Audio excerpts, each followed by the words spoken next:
하나님 말씀 함께 읽겠습니다. 로마서 16장 21절에서 27절까지 말씀입니다. 교독합니다. 나의 동역자 디모데와 나의 친척 누기오와 야손과 소시바도가 너에게 문안하느니라.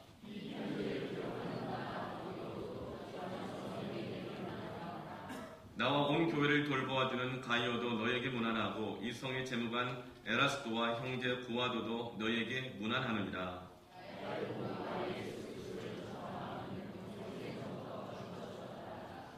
이제는 나타내신 바 되었으며 영원하신 하나님의 명을 따라 선지자들의 글로 말미암아 모든 민족이 믿어 순종하게 하시려고 알게 하신 바 그 신비의 계시를 따라 된 것이니 이 복음으로 너희를 능히 견고하게 하실 지혜로우신 하나님께 예수 그리스도로 말미암아 영광이 세세 무궁하도록 있을지어다. 아멘. 좀 더우시죠? 네, 에어컨이 켜져 있죠? 켜져 있나요? 네. 로마서를 작년 9월 초부터 시작했다고 그랬죠. 이제 1년이 이제 넘어갑니다. 이제 로마서 마지막 장, 마지막 절까지 이제 왔습니다. 말씀을 전하는데, 말씀을 준비하다가 오늘이 마지막일 줄 알았는데 하나님이 말씀을 더 많이 주셔가지고, 더 많이 주셔서 앞으로 이 16장 이 끝절 이 부분만 한 번, 두 번 더 하게 될 것 같습니다. 여러분 1년 동안 이 로마서 말씀을 들었는데, 이 말씀이 이 로마서가 여러분하고 무슨 관계가 있습니까? 이 로마서가 여러분의 마음, 생각, 여러분의 가정생활, 관계 속에서, 부부 안에서, 세상 속의 직장 속에서 이 로마서의 말씀이 어떤 위치에 있습니까? 이 로마서가 단지 말씀으로 설교로 들은 말씀에 그친다고 한다면 아무 역사가 없을 것입니다. 로마서를 1년이 아니라 2년, 3년을 들어도 이 복음을 들은 말씀으로만 멈춘다면 이것은 복음이 되지 못합니다. 나의 로마서가 되기를 바랍니다. 나의 복음이 되기를 축복합니다. 어느 목사님이 말썽꾸러기 어린 아들에게 참다 못해서 벼르다가 매를 들어야 될 때가 됐어요. 그래서 아들을 데리고 방으로 들어가서 회초리를 들었습니다. 더 이상은 안 되겠다고 회초리를 들었는데 이 아들이 그렇게 화를 내는 이 아빠의 얼굴을 처음 본 거예요. 게다가 목사님이잖아요. 그렇게 인자하고 늘 인내만 했던 이 아버지가 소리를 지르면서 화를 내면서 회초리를 드니까 너무 무서워서 얼굴이 사색이 됐어요. 그 모습을 보고 이 아버지가 아이를 때릴 수가 없어가지고 차마 자신의 종아리를 그렇게 회초리로 후려쳤다 그래요. 그 모습을 보고 아이가 깜짝 놀랍니다. 잘못은 내가 했는데, 내가 맞아야 되는데 아버지가 자기의 종아리를 때리는 걸 보고 충격을 받아요. 그리고 나서 그의 삶이 변화가 되는 듯 하더니 또 며칠이 못 되어서 똑같은 잘못을 더 뻔뻔하고 더 대범하게 아무렇지도 않게 잘못을 하는 것을 보면서 이제 엄마가 이제 이 아빠가 해도 소용없구나. 또 오늘 토요일인데 내일 설교 준비하시려면 그 신령이 흔들렸으면 되겠는가 해서 이제 엄마가 책임을 지기로 하고 방으로 아이를 데리고 왔습니다. 그 회초리를 들어서 내리치려고 하자 아이가 소리를 지르는데 뭐라고 지르는 줄 아세요? 아빠! 하고 지르는 거예요. 아빠. 그러자 방에서 설교 준비하고 있던 아빠 목사님이 놀래가지고 방으로 들어왔더니 엄마가 눈에 불을 켜고 회초리를 들고 있고 애는 사색이 돼서 아빠를 부르고 있는 거예요. 그럼 왜 무슨 일이야? 그랬더니 이 아이가 뭐라고 말을 합니까? 아빠! 나 대신 맞아줘. 그럽니다. 그래서 이 목사님이 난생 처음으로 가르치면 일관성이 있어야 되기 때문에 아내에게 회초리를 맞는 사건이 생겼습니다. 아빠가 자신을 위해서 대신 맞아준 것이 더 이상 감동이 아닙니다. 감사가 되지 않아요. 어쩌면 이것이 우리 신앙의 모습이 아닌가 생각이 듭니다. 예수님이 나를 위해서 대신 십자가에 달려 죽어주시고 대신 매를 맞아주시고 고초를 당하시고 죽기까지 한 것이 그것이 내게 감동이고 감사였고 그것 때문에 내가 나 자신의 모습을 발견하고 회개하고 뉘우쳤지만 이젠 더 이상 어느 순간부터 그것이 더 이상 나에게 감동이 안 됩니다. 그 복음이 아무 감동 없이 신앙생활을 해요. 나와 무관해진 것입니다. 다 아는데 복음이 나와 무관해진 거예요. 신앙이 나와 무관하게 느껴질 때 그때가 우리가 가장 시험해질 때입니다. 흔들릴 때예요. 오늘 로마 교회 안에는 고난과 미혹과 어려움이 생겼습니다.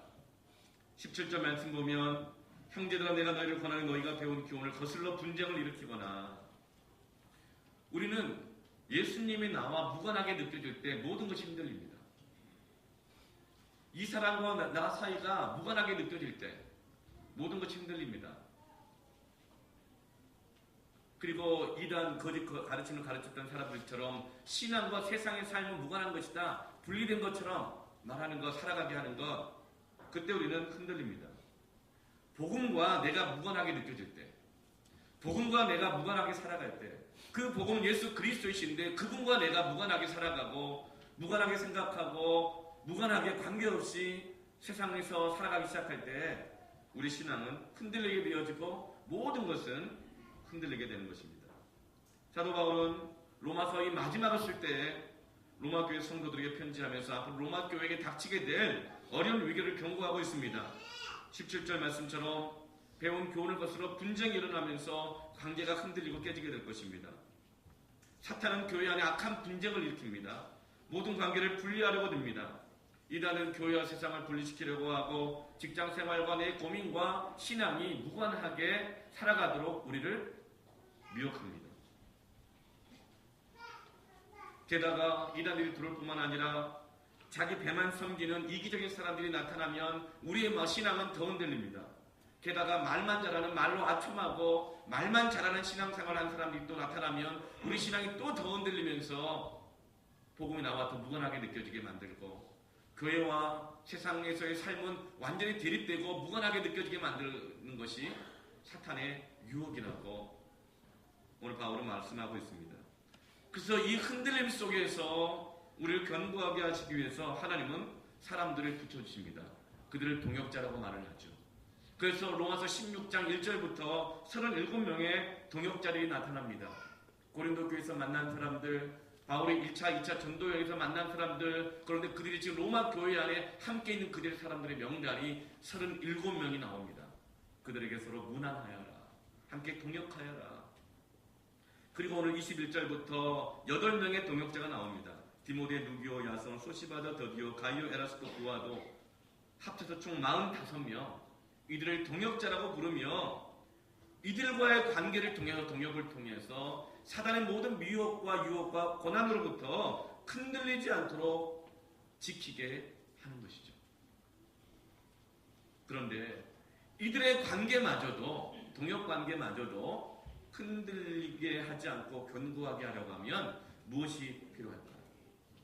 우리는 어느 때 우리의 관계가 흔들리고 흔들렸던 관계가 회복이 안 됩니까? 어느 때 우리 신앙이 무디어지고 무감각해지고 회복이 안 됩니까? 그때 무엇이 필요할까요?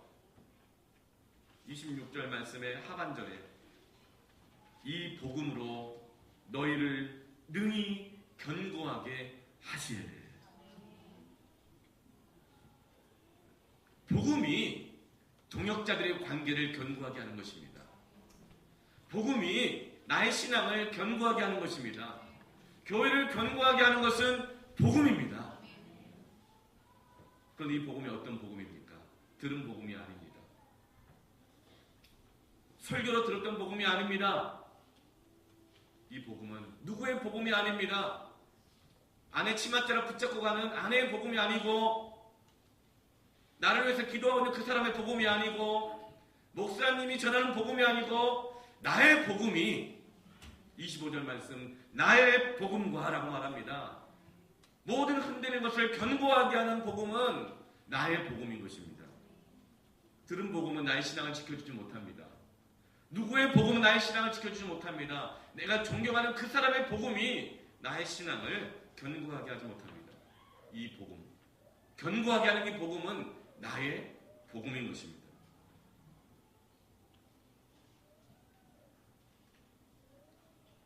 여러분, 두려운 말씀이지만 여러분이 1년 동안 들었던 로마서 이 복음이, 이 설교가 여러분의 신앙을 지켜주지 않습니다. 여러분이 주를 섬기는 그 마음의 중심을 지켜주지 않습니다. 복음이 여러분의 복음이 되어야만 지켜집니다. 동역관계도 그래요. 들은 복음으로는, 배운 복음으로는 죄를 이길 수 없습니다. 나의 복음이 죄를 이기는 것입니다. 이단들의 논리를 이길 수 없습니다. 이기적인 사람들에 대한 분노하는 나의, 또 다른 이기적인 나의 자아를 이길 수 없습니다. 나의 복음이 흔들리지 않게 견고하게 하는 것입니다. 여러분, 지금 복음은 여러분에게 무엇입니까? 복음은 예수 그리스도라고 말씀하고 있습니다. 나의 복음과 예수 그리스도를, 이 말은 나의 복음과 나의 예수 그리스도라는 뜻입니다. 복음은 교리가 아닙니다. 복음은 들은 말이 아니고, 복음은 이론이 아니고, 외운 사형리가 순서가 아닙니다. 복음은 지금 살아계시는 예수 그리스도이시고, 그분과 내가 어떤 관계를 맺고 있고, 살아계신 예수님이 내 마음, 생각, 영, 나의 전인격 가운데 어떤 영향을 끼치고 있고, 내 직장생활에서, 가정생활에서, 오늘 나의 선택에서 그분이 누구냐, 이것이 나의 복음입니다. 로마서 6장 4절 말씀 가운데, 그러므로 우리가 그의 죽으심과 합하여 세례를 받음으로, 그의 죽으심과 합하여 세례를 받음으로 우리는 주님의 십자가의 죽으심과 무관해서는 안 된다는 것입니다. 연합되어 있어야 합니다. 그와 함께 장사되었나니 함께입니다. 이는 아버지의 영광으로 말미암아 그리스도를 죽은 자 가운데서 살리심과 같이 우리로 또한 새 생명 가운데 생하게 하려 하십니다. 우리가 새 생명 가운데 생하게 하기 위해서는, 흔들리지 않고 견고하게 하기 위해서는 그리스도와 연합되어 있어야 합니다. 무관한 상태, 무관한 느낌으로 살아가서는 안 되는 것입니다. 우리를 견고하게 하는 것은 나의 복음입니다. 주님과 나의 지금 관계인 것입니다. 그것이 없이는 죄를 이길 수 없습니다. 그것이 없이는 자기 배만 불리는 사람들을 판단하며 살다가 또다시 강팍해진 마음으로 살아갈 수밖에 없는 처지에 놓이게 될 것입니다. 또 다른 나의 교만과 나의 이기적인 자아를 만나면서 그래서 날마다 한탄하고 무기력하게 살아가다가 영적인 파산 가운데 이르게 될 것입니다. 지금 바울은 그것을 경고하고 있는 것입니다. 너희들 가운데 고난이 올 것이다. 이기적인 사람 만날 것이다. 자기 배만 불린 사람 만날 것이다. 말만 잘하는 사람 만날 것이다. 그런데 그들을 만날 때 너희들이 흔들릴 것인데, 분쟁할 것인데, 정죄할 것인데, 미워할 것인데, 그러다가 파산된 영적 상태로 살아가게 될 것인데, 그때 너희를 견고하게 할 것은 복음이다. 그 복음은 예수 그리스도이시다. 너의 전통이 아니고, 너의 업적도 아니고, 직분도 못 지켜주고, 네가 지금까지 봉사해왔던 것도 못 지켜주며, 너의 우한 노력도 아니고, 오직 예수 그리스도 그분과 함께 연합되어 있지 않으면 너는 흔들릴 것이지만, 그리스도와 함께 연합할 때 그분이, 그 복음이 너희를 견고하게 하실 것이다. 리스트로베리 쓴 은혜, 하나님의 은혜라는 책 가운데 나오는 실화입니다. 스테판이라는 한 여인이 있습니다. 이 여인은 한국 사람입니다. 그런데 미군과 한국 여인 사이에서 난 호녀라입니다. 옛날에는요, 호녀라들을 퀴기라고 해서 얼마나 많이 무시하고 멸시하고 조롱했는지 몰라요. 아버지가 누군지도 모릅니다. 그 엄마가 이 아이를 키우다가 감당할 수가 없는 거예요. 여러분, 미운 4살, 미운 5살이라고 그러잖아요. 감당하기 쉽지 않습니다. 네. 내가 뭘 먹고 이 자식을 낳았나?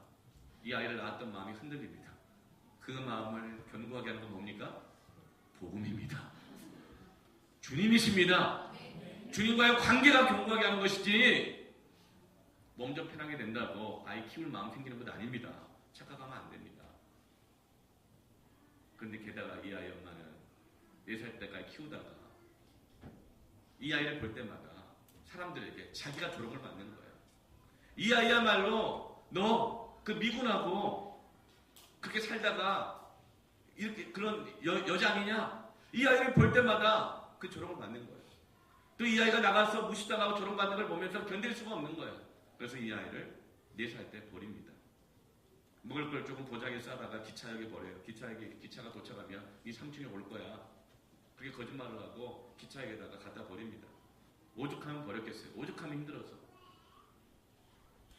그래서 영무원과 주변 사람들이 이 아이를 보고 다 욕을 합니다. 아무도 돌봐주지 않아요.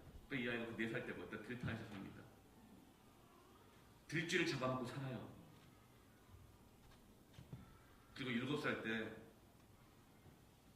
대전의 불황아들 속에 섞여서 살아가게 되다가 강간을 당하고 맙니다. 그리고 폭행을 당하고 나중에 온몸이 기생충 덩어리가 되고 콜레라에 걸려서 거의 죽게 되었을 때 버려졌는데 누가 데려다가 고아원에다 맡겼어요. 온몸이 상처투성이고 마음과 영혼이 완전히 상처투성이에요.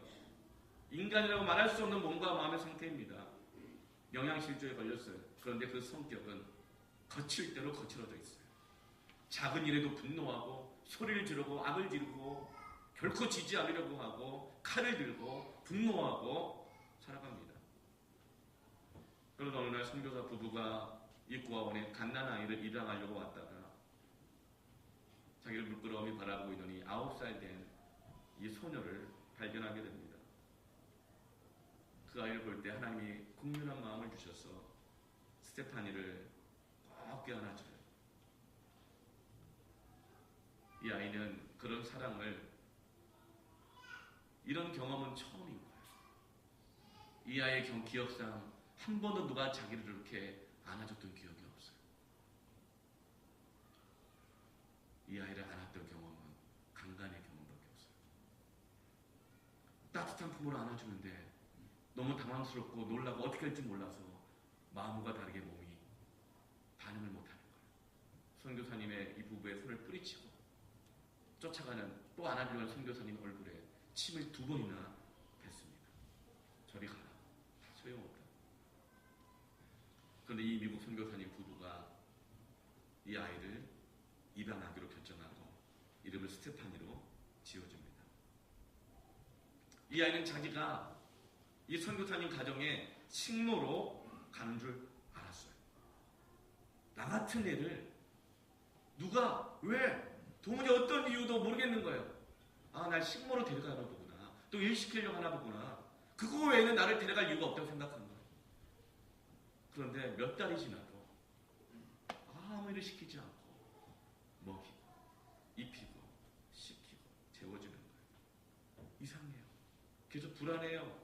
그래서 동네 아이들에게 물어봐요. 참 이상하다. 왜 아무 일도 안 시키고 나에게 이렇게 잘해준지 모르겠다고. 이상하다. 아이들이 말합니다. 야, 너 그 집 딸이야. 뭔 소리야. 아니야, 난 그 집 딸이 아니야. 난 식모야. 그러자 동네 아이들이 눈을 동그랗게 뜨고서 너 정말 몰랐던 거야? 너 그 집 딸이야. 딸. 그 이야기를 듣고 스테파니는 집으로 걸어 들어오면서 계속 내가 이 집 딸이야. 이 집 딸이야. 하고 옵니다. 집에 갔더니 엄마가 있어요. 엄마에게 가서 이렇게 말합니다. 엄마, 나 딸이야. 엄마, 나 딸이야.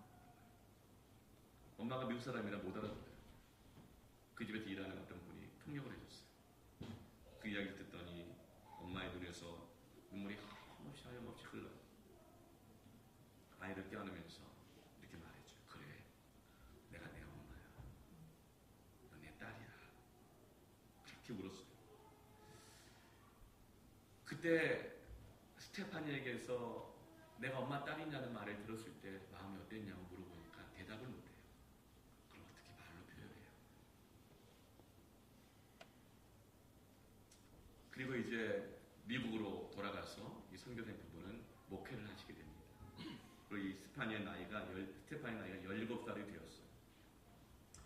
입양은 이렇게 되었지만 여전히 이 아이의 마음은 열리지 않았어요.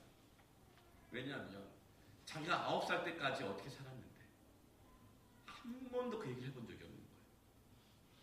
만약에 우리 아빠 엄마가 내가 9살 때까지 어떻게 살았는지 안다면 나를 버릴 거야.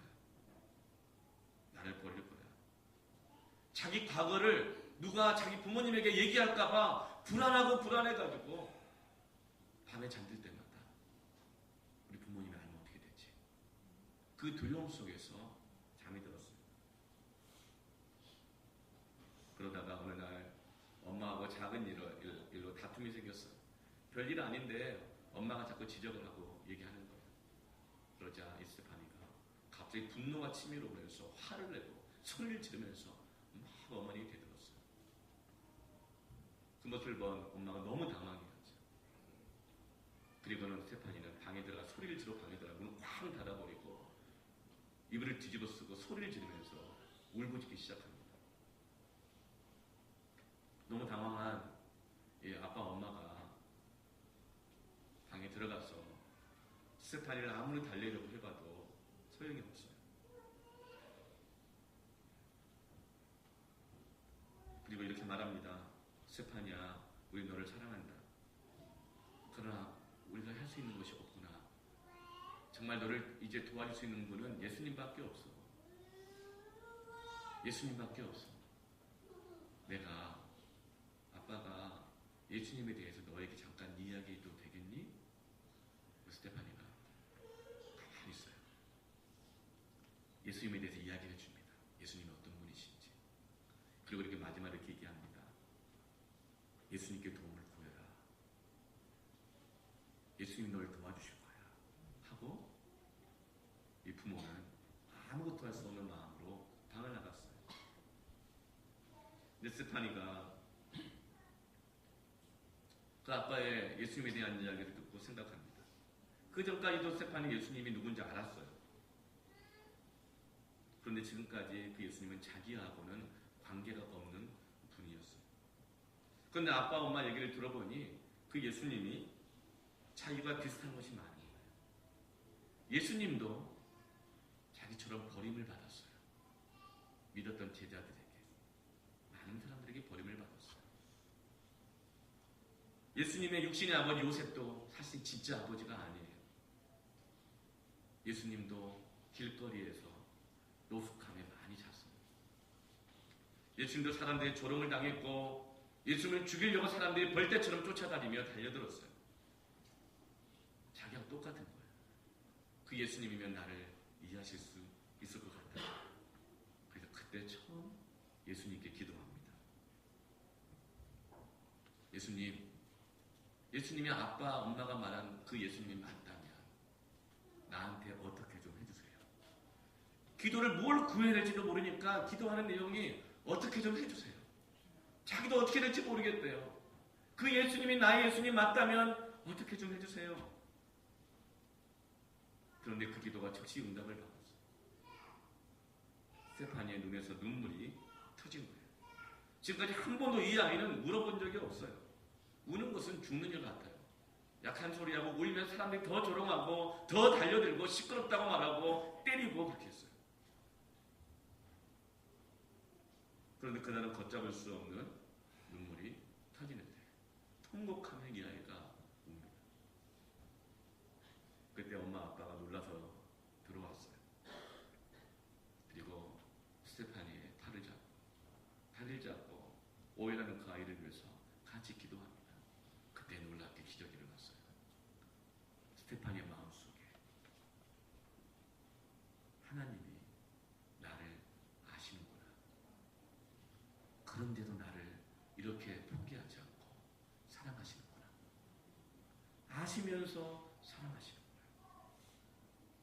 나의 예수 그리스도가 된 것입니다. 지금까지 스테파니는 예수님이 자기를 사랑한다는 것을 알았지만 믿지 못했어요.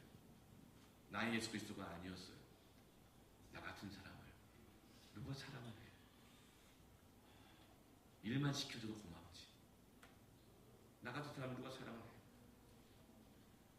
그러나 그날 모든 것이 달라졌어요. 스테파니는 하나님께 그날 입양된 것입니다. 기적이 일어났어요. 자기 자신을 사랑하게 되었어요. 어느 정도로 사랑하게 되었느냐면 자기가 9살 때까지 겪었던 일들이 다 감사가 될 정도로 이렇게 고백했습니다. 솔직히 고백하건대 제 삶에 없었으면 좋았을 사건은 하나도 없어요. 왜냐하면 이 모든 것이 나를 예수님께 이끌었기 때문입니다. 그래서 스테파니는 많은 상처 입은 사람들을 상담하고 위로하는 사람이 되었습니다. 여러분, 이 사건은 스테파니만이 아니라 저와 여러분에게 일어난 사건입니다. 여기 붙으십시오. 이걸 붙으십시오. 여러분 하나님의 딸입니다. 여러분 하나님의 아들입니다. 주님은 여러분에게 그런 분입니다. 그 사실을 붙드세요. 이것이 모든 미혹과 죄 가운데서 우리를 이기게 하는 것입니다. 이 나의 복음을 오늘 바울은 또 전파하라고 말합니다. 25절 말씀 같이 한번 읽어볼까요? 나의 복음과 예수 그리스도를 전파함은 영세전부터 감추어졌다. 견고하게 하는 이 복음은 나의 복음인데 이 복음은 곧 예수 그리스도이시고 이 복음을 전파할 때 이 복음이 비밀인 것이 드러나게 되어지며 그 복음 안에 능력이 나타나게 되어지면서 우리를 견고하게 하시는 것입니다. 누가 복음을 확신합니까? 누구에게 복음이 역사합니까? 복음은 들을 때가 아니라, 복음은 가르침 받을 때가 아니라, 복음은 은혜 받고 감동받을 때가 아니라 은혜 받고 감동받은 그 복음이 전파될 때, 증거될 때 그 복음의 확신 가운데 이르게 되는 것입니다. 마음으로 믿어 의에 이르고 구원받은 조건에 이르게 됩니다. 입술로 시인하여 그 구원에 이르느니라. 구원에 이르게 하는 것은 입술로 시인할 때, 전파할 때, 고백할 때, 증거할 때 그 구원에 도착하게 되는 것입니다. 그 구원이 무엇인지 알게 되고 확신하게 되는 것입니다.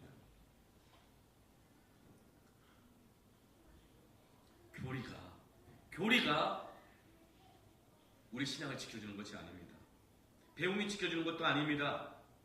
지금 살아계시는 예수 그리스도를 전파할 때, 고백할 때, 증거할 때 그 복음이 나의 복음 되고 그 복음이 나의 신앙을 견고하게 하는 것입니다. 우리의 관계를 견고하게 하고 교회를 견고하게 하는 것은 나의 복음인 예수 그리스도를 증거할 때입니다. 복음을 증거하지 않으면, 신앙을 고백하지 않으면 나의 신앙은 흔들립니다. 교회는 흔들립니다.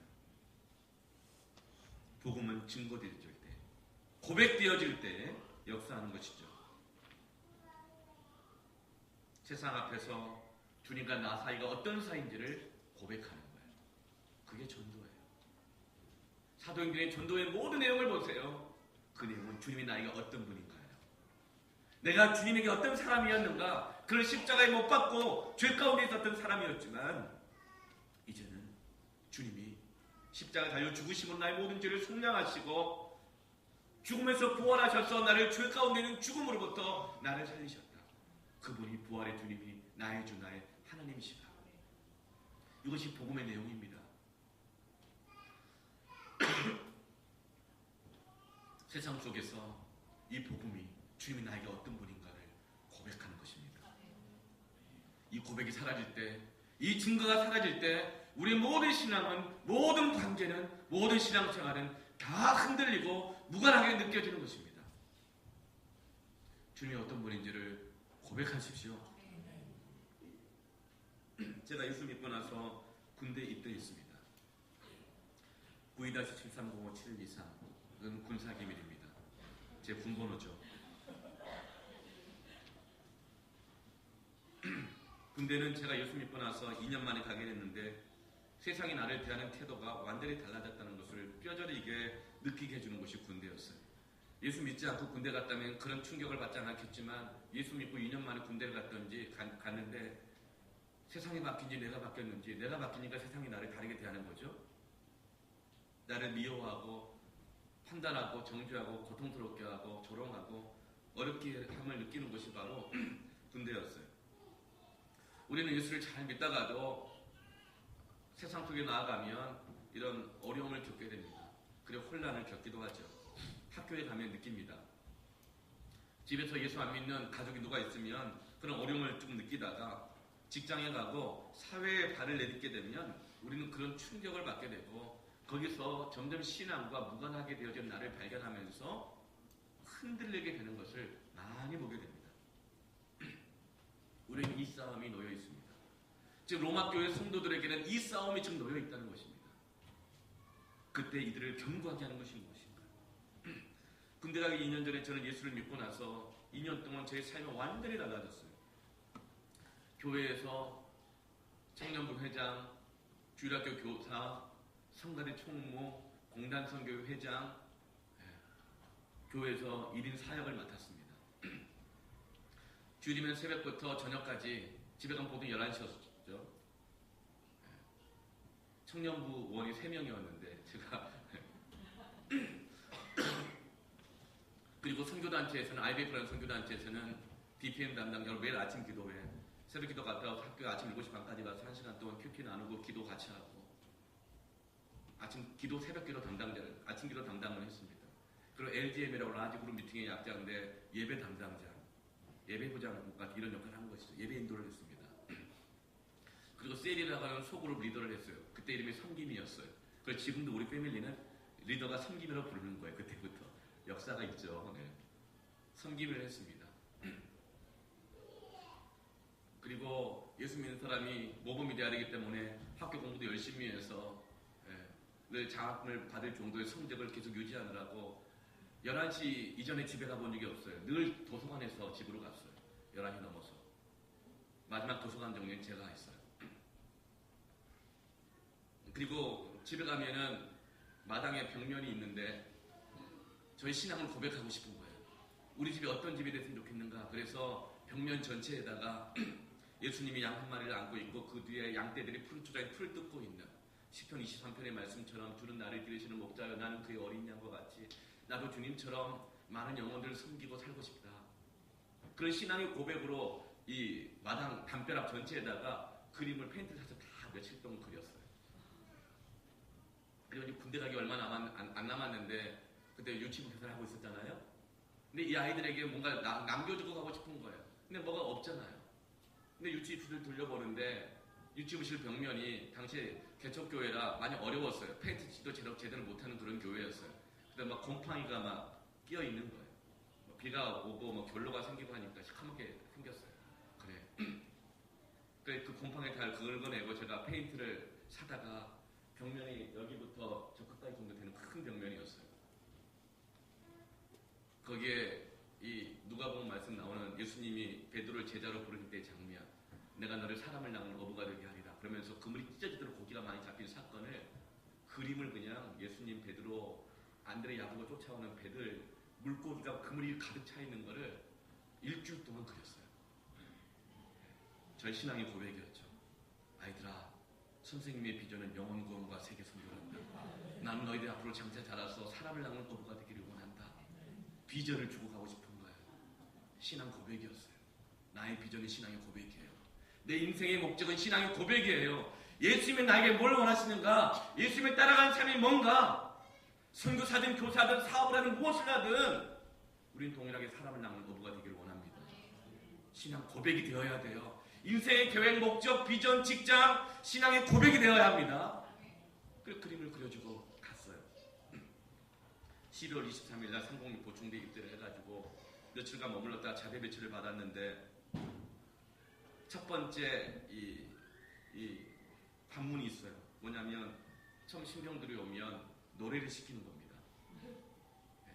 이미 선배들이 들었어요. 그 시간이 매우 중요하다. 그때 네가 무슨 노래를 하면 어떤 분위기를 이끌어내냐에 따라서 너의 군 생활이 달라진다. 그때 결정된다. 드디어 제 순서가 됐어요. 신병 노래 일발 장전 발사할 때 저는 그 순간을 준비해서 미리 준비한 노래가 있었습니다. 무서울 때 부르려고. 고민이 될 때 부르려고 준비해간 노래가 있어요. 열중처 자세로 힘차게 몸을 흔들며 불렀습니다. 십자가 군병되어서 주님을 따를 때 무서워하는 마음으로 어찌 모른 채 할까. 나의 주 그리스도 나를 속량했으니 나 십자가를 벗으르 전멸육과 쓰리를 이러면서 신앙 고백이었어요.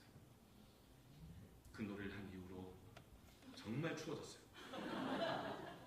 그러나 내 마음은 한없이 뜨거워졌어요.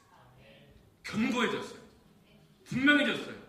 내 위치가 뭔지, 이 군대에서도 주님과 나의 관계가 무엇인지, 나는 이 군대에서 어떻게 살아가야 될지 분명해졌어요. 견고해졌어요. 예, 물론 고난이 있었죠. 어려움이 있었죠. 그러나 그 이후로 나는 주일에 어디를 가야 될지 다른 사람이 다 알아요. 분명해져요. 난 선택의 고민이 없어졌어요. 삶이 단순해졌어요. 복잡하지 않아요. 꼬이지 않아요. 예수를 증거할 때, 고백할 때 견고해집니다.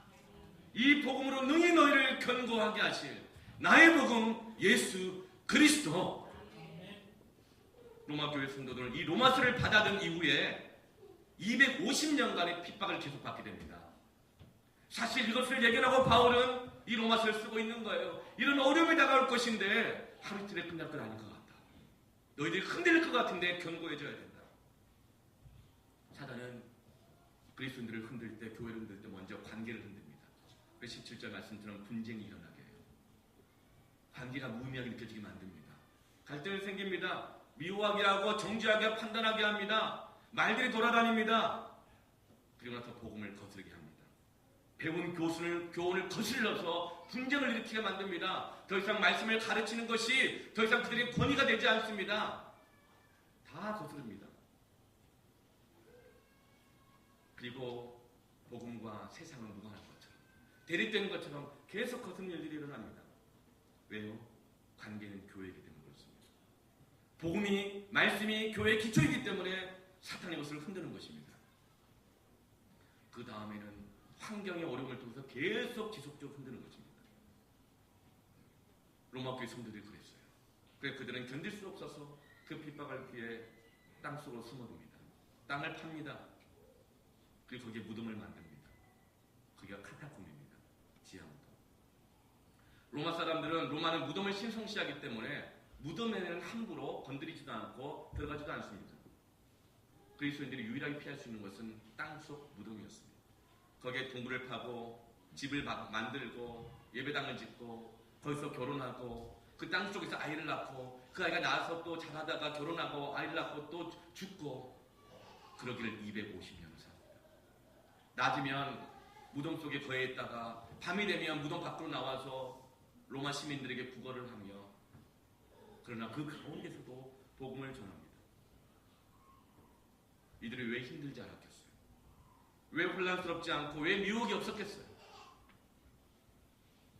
로마 시민이 인구가 100만 명이었을 때 그 카타콤에 예수 믿고 그 안에서 죽은 사람만 200만 명이었습니다. 고난이 길어지면 누구나 견디기 힘들고 혼란스러워집니다. 게다가 카타콤은 미로와 같아요. 길을 찾을 수가 없어요. 이런 고난이 250년을 어떻게 견뎠을까요? 누가 그리스도인지 알 수가 없고 아무도 믿을 수 없어요. 그리스도인 것이 발각되면 로마의 횃불로 불태워 죽이고 사자바로 던지고 늑대에게 뜯기게 하고 화형을 시키고 장사를 못하게 만들고 로마에서 내쫓아버리고 심하면 십자가에 매달아버리고 아무도 믿을 수가 없어요. 그래서 그들이 신앙 고백의 상징으로 만들어낸 것이 바로 물고기입니다. 물고기는 그림이 준비되어 있을 텐데, 물고기예요. 물고기 그림이 있습니다. 물고기는 헬라어로 익투스라고 해요. 이 아이와 같은 것은 헬라어로 예수스의 첫자입니다. 예수스, 지저스. 이 X자와 같은 것은 크리스토스의 첫자입니다. 크리스토스. 예수는 그리스도다. 이분은 데오스, 하나님의 첫자입니다. 데오스. 그리고 휘오스의 휘자의 첫자입니다. 아들, 하나님의 아들. 예수는 그리스도시요 하나님의 아들이십니다. 그리고 마지막 글자에 이렇게 나와 있는 건 소테리안. 이것은 구원자, 세이비어, 구원자인 것입니다. 예수는 그리스도이시고 하나님의 아들이시며 우리를 구원하실 자이시다. 신앙 고백입니다. 이 첫자를 합쳤더니 익투스, 물고기가 된 거예요. 그래서 물고기 그림을 그립니다. 그래서 그들이 어려운 상황, 혼란스러운 상황, 이 사람을 믿을 수 있을까? 어떻게 해야 되나 고민스러울 때 만나게 되면 땅에다가 그림을 그려요. 물고기 모양으로 땅에다 그림을 그려요. 네. 한 사람이 이 반만, 물고기 머리부터 해서 몸통까지 반만 이렇게 그립니다. 그러면 또 다른 사람이 나머지 몸통과 꼬리를 그리면서 물고기 모양을 완성하면 서로가 신앙을 고백하는 거예요. 물고기를 그리면서 힘들고 어렵고 혼란스럽지만 예수는 그리스도시요 하나님의 아들이시며 우리의 구원자이시다. 이 물고기 머리 방향을 계속 찾아간 미로 같은 곳에서 카타콤의 예배당에 나옵니다. 그들은 예배를 드리러 갈 때 신앙 고백을 하며 그 방향을 따라 예배를 드리러 갔어요. 250년간. 이 물고기 모양으로 서로 신앙 고백을 확인할 때 서로를 격려하고 위로하고 마라나타 주님이 곧 오신다. 견디자, 이기자, 흔들리지 말자. 너 뭐가 어렵니? 내가 너 도와줄게. 같이 해보자. 우린 동역자야. 물고기로 신앙을 고백하는 것입니다. 그런데 콘스탄티노 황제 때 이 카타콤이 다 드러나고 맙니다. 그리고 물고기 모양이 신앙 고백이라는 것도 다 알게 되었어요. 그래서 그리스도인들이 다 색출해서 감옥에 다 잡아나오라고 명령했습니다. 그런데 250년간 그들이 이 신앙 고백을 하면서 복음을 증거하면서 나를 구원하실 주님을 고백하며 살아오는 동안에 전도한 사람들이 당시 로마 시민들보다 더 많아진 거예요. 심지어는 콘스탄티누스 황제 어머니 헬레나까지 그리스도인이 되어 있었던 것입니다. 헬레나가 고백해요. 아들아, 예수님이 나의 주님이시다. 그렇게 주 313년 로마 교회는 바울이 고난과 핍박을 경고한 이후 나의 신앙으로, 나의 복음으로 예수 그리스도를 증거하며 250년간의 박해를 이겨내고 어떤 고난과 유혹에도 견고해지는 교회가 된 것입니다. 그리고 군대로도 아니고 정치 제도로도 아니고 돈으로도 아닌 복음으로 로마가 복음화 된 것입니다. 이것이 나의 복음의 능력입니다. 이것이 신앙 고백의 능력인 것입니다. 교리가 우리의 믿음을 지켜주지 않습니다. 들은 복음이 설교가 우리의 믿음을 지켜주는 것이 아닙니다. 내가 전하는 복음, 나의 복음, 나의 신앙 고백이 군대에 있든 직장에 있든 세상 어디에 있든 무덤 속에 있든 인생의 바닥 속에 있든 예수는 그리스도시요 하나님의 아들이시며 나의 구원자이십니다. 이 복음이 나를 지키는 것입니다. 교회를 지키는 것입니다. 자, 성도 여러분, 복음이 여러분에게 무엇입니까? 예수님이 여러분에게 누구입니까? 나는 도대체 누구란 말입니까? 이 세상 속에서 당신 누구입니까? 교회는 무엇입니까? 나의 교회가 되어야 합니다. 나의 복음이 되어야 합니다. 나의 주 예수 그리스도가 되어야 이 세상을 이기는 것입니다. 견고해지는 것입니다. 오직 주님만이 복음이요 소망이요 나를 지키시는 이시요 이기게 하시는 분이십니다. 주님을 찬양합니다. 이제 우리 함께 기도합시다.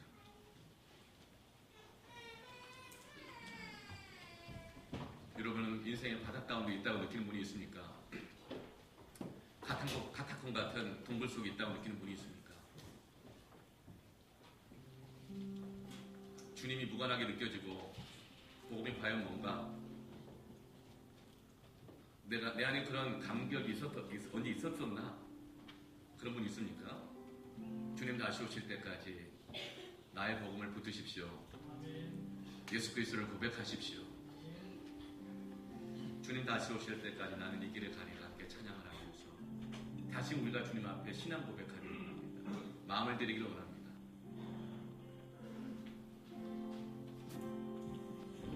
주님 다시 오실 때까지 나는 이 길을 가리라. 좁은 길 나의 십자가 지고 나의 가는 이 길 끝에서 나는 주님을 보리라. 영광의 내 주님 나를 만져주시리.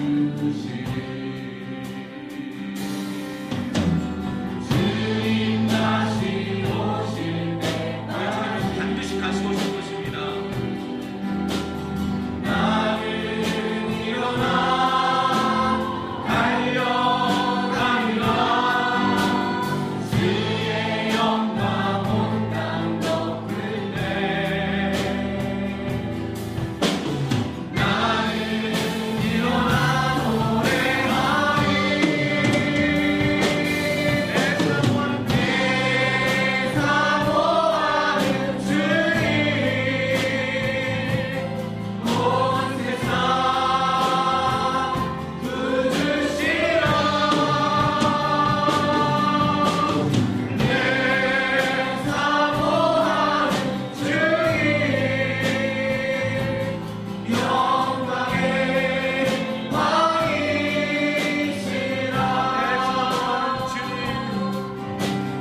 내 사모하는 주님